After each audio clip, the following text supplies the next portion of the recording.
श्री ओमप्रकाश उर्फ बच्चू बाबाराव कडू।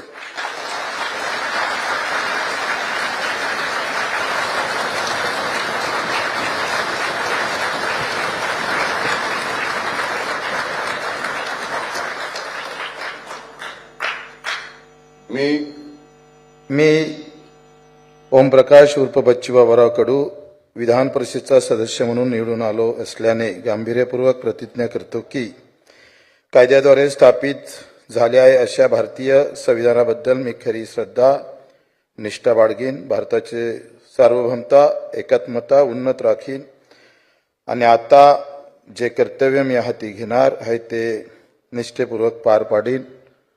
मला वाटते मला थोडीशी सुविधा दिली पाहिजे। नाही सुविधा नाही कोणाला। सेना नेते एकनाथजी शिंदे साहेब, मुख्यमंत्री देवेंद्रजी यांचे आभार मानतो आणि छत्रपती संभाजीराजांना अभिवादन करतो।